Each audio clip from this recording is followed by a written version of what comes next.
Well, I guess good afternoon, Doug. Can we just get a quick update on, I guess, Anton and Travis, their injuries from yesterday? Yeah, Travis had a hamstring in the game. He's going to be week to week. He tweaked it on a go ball early in the game, and then Anton is just he's day to day. He's gonna be fine. He got rolled up a couple times and just the pile and things of that nature during the game, but he should be fine. He's more day to day. Okay. Yesterday after the game in the locker room, Cisco said to Brent Martineau, Action News Jacks, that he felt like the team quit. Um, I'm wondering if you talked to him about that, what your thoughts are about that. I haven't seen the players today. Being the schedule's a little bit different. They're off today. We're going to work tomorrow. Be like our Monday before we head into the week. I would like just to get some clarification from his side. I don't think he meant it in a obviously it's his observation, but I don't think it um, was necessarily meant to harm anything or point a finger at anybody or anything like that. I think sometimes when you get in a game like yesterday, that sometimes is the feeling. We've been on the other side of that too, where we've had games where we felt like we've had that type of success, and you feel that way with your opponent. But again, I don't think it was necessarily a finger pointing. Okay. And one more really quick. Are you getting enough out of the free agent guys you signed? I mean, I know Gabe had a couple of TD passes drops yesterday. I don't know what Armstead's pressure rate was yesterday, but it doesn't seem like he's helping out as much. And guys like Duvernay now on IR, and just are you getting enough out here specifically, especially in terms of leadership and helping a team fight through what you're in right now?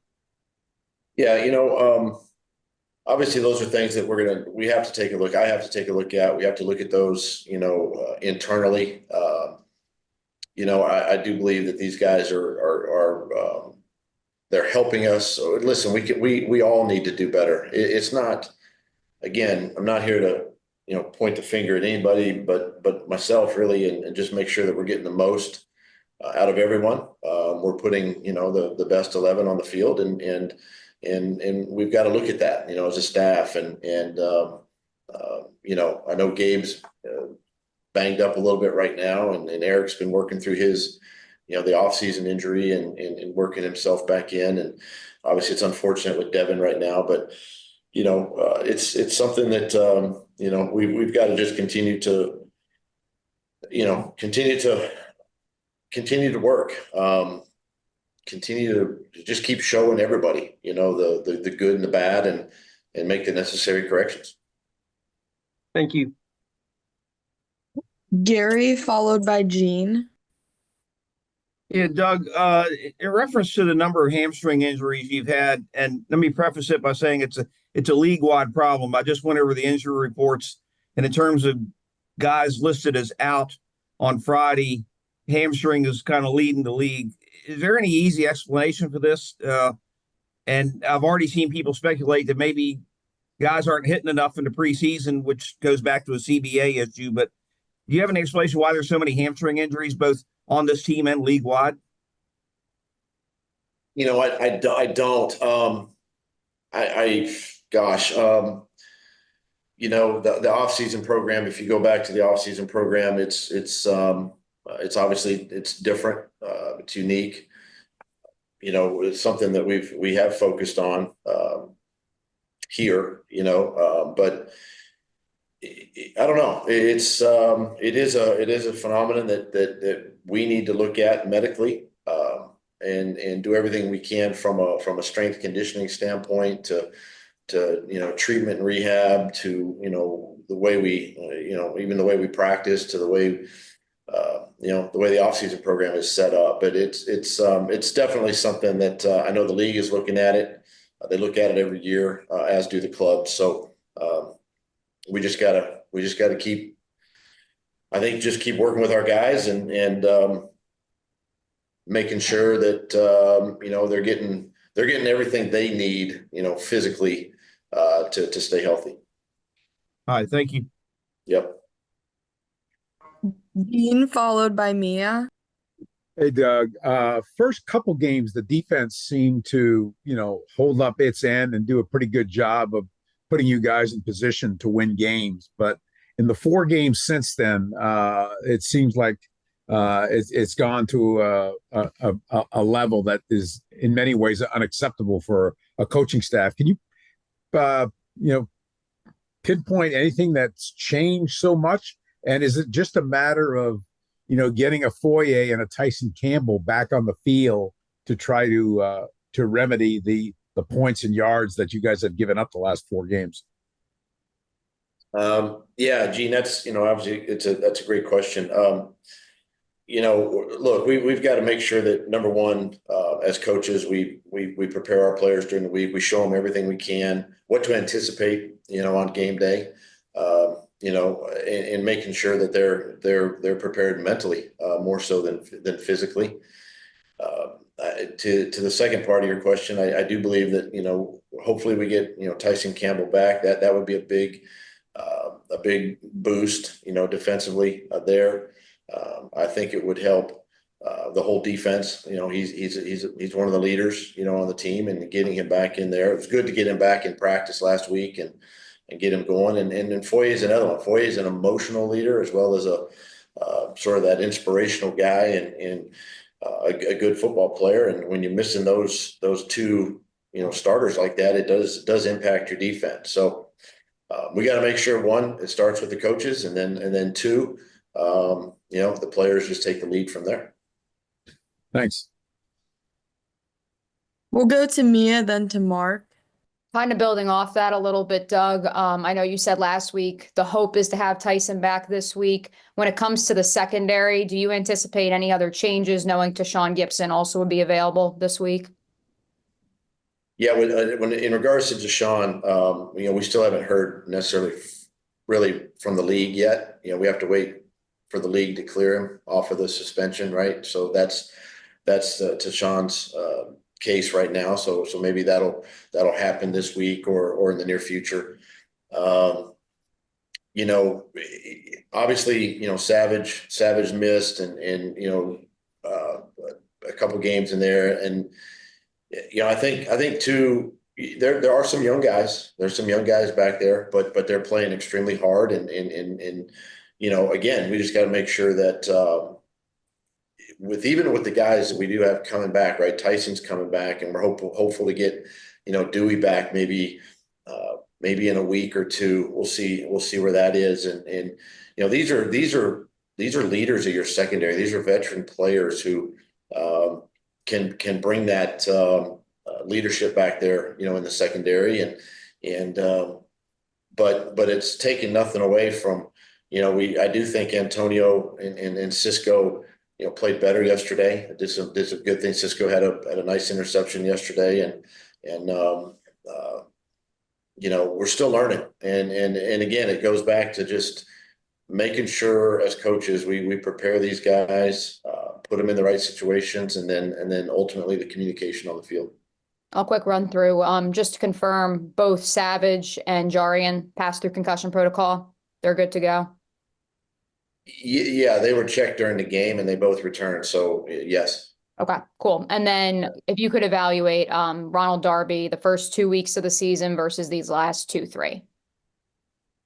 Well, Darbs is another one that's a veteran player, a guy that we brought in here to give us some time, some valuable time there at corner, and again, he's still doing some good things. I think that he's been in a good position. He had opportunities. It's just it necessarily hasn't translated yet onto the field. A couple plays, but he's doing fine. Like where he's at. Would we love to give him a player here or a series of rest here or there to prolong that? I mean, I think it's part of the plan. I think we could do that. And now again with Tyson coming back and how Buster has been playing and potentially Jarian, playing the corner nickel spot. I think there's some rotational things now that we can do defend. We're starting to get more bodies back, and that's a positive to the entire defense. Got you. Thanks, Doug. Yep. Hey, Doug, Mark? you had this quote after the game to Bucky Brooks where you said, got to change that culture. Otherwise it gets out of control. We're on a slippery slope, on the cusp of that slope, blah, blah, blah. Enough is enough. What's the culture that you guys, is it a losing culture here? I mean, like, what is the culture that you're looking to change? Well, Mark, yeah, I mean, obviously we've lost some games here, right? So we want to change that culture to a winning culture. That's why we coach and that's why we play. I think, to that statement that I made, I mean, these guys, listen, they bust their tail. I've said this, and you've seen how we've practiced. I mean, these guys bust their tails during the week, and I don't want them to feel, even though we haven't won yet, I don't want them to feel sort of mentally defeated, if that makes sense. Because that's where the slippery slope comes in, right? If you feel like you're going into a game where you don't have a chance, then you're not going to have a chance. You're not going to give yourself an opportunity to win that game. So that's what I mean by that culture there. We just got to make sure these guys stay mentally, stay positive with each other, stay positive, during the week. And listen, bottom line is just go out and have fun and play. And it's a great game to coach and a great game to play, but winning obviously helps that. We'll go to Jamal, then to Brent. Hey, Doug, some of the guys have mentioned about like being a hard practicing team and they don't think they have a practice problem. It just doesn't show up on game day. Where's the disconnect between doing it on the practice field and it's showing up on the game field? Jamal, I wish I had a crystal ball to answer that question. Look, you see it in practice, even when there's a mistake made, we go back and correct that mistake, right? It's that positive reinforcement. And then sometimes too in a game, I don't know. I mean, listen, I'm not going to sit here and, you make excuses. That's the wrong thing to do. But that's something we got to figure out. We got to figure that together, honestly, why that doesn't always translate. It's not all the time, but it is some of the time. And right now, the times that it doesn't, the opponent has an explosive play, a run or a pass, and those are the moments that we've got to eliminate. Thanks, Coach. Yep. This will be the last two, Brent and then John Shipley. Hey, Doug, in the past, at least covering this team, it feels like if you have a lot of drops, you'd see it like in training camp or practice, and it starts to become kind of a thing. Just curious if that's kind of your experience as well, and do you guys see that in practice? Because I think this team now leads the league over the last 3 years in drops, and you've got a lot of good receivers, highly paid receivers, but still not making some of the catches that should be made. Do you see it in practice? And does that translate, or is it a little bit isolated to Sundays? Well, obviously that's something that we're aware of as a staff, and constantly talk to our team about catches, about ball security, all those things, and I think when it comes to catching the football, I think it's just the focus and concentration, right? It's looking the ball into the tuck and making sure that you clasp the football on contact and things of that nature. But you get the occasional drop in practice, but again, that's where the reinforcement comes in. The guys want to get back and get that rep over again, make that catch, or Trevor will take those guys to another field and work on those throws. And that's really what you got to do. And you slowly kind of, week by week, kind of work yourself out of that hole. Thanks. Last Hey, one, John. My bad. Hey, Doug, it seems like the last couple of weeks, quarterback scrambling have been a little bit of an issue with the defense. Just is that a byproduct of the scheme, or what is there that really can be done to fix that? Just knowing that there aren't many statues at quarterback anymore these days. Yeah, that's something that going into yesterday's game, we knew, Caleb is a very slippery quarterback. He's an athletic guy, and we had to stay disciplined, in our rush lanes. And look, we had opportunities to get him on the ground, and we didn't yesterday. And that's the part we've got to look at and obviously fix and correct. But look, those guys are good athletes too. Speaking from experience, right? So it's you're not always going to get them, but when you have an opportunity, right, you got to make the play. And but then you got to know too, like how's that quarterback going to escape? Is he gonna spin out and backdoor you? Is he going to front door you? Is he going to go up through the pocket, up and out? And that's all just studying the quarterback, studying the opponent. But definitely got to improve there, and make sure that we do our part to, and then too, when the quarterback does scramble, making sure the plaster technique, right? The plaster on the receivers, and making sure that you'd rather him run than explosive pass. But obviously yesterday, two of them, one was an explosive run and the other was an explosive pass, which is the double whammy. So something we got to improve in.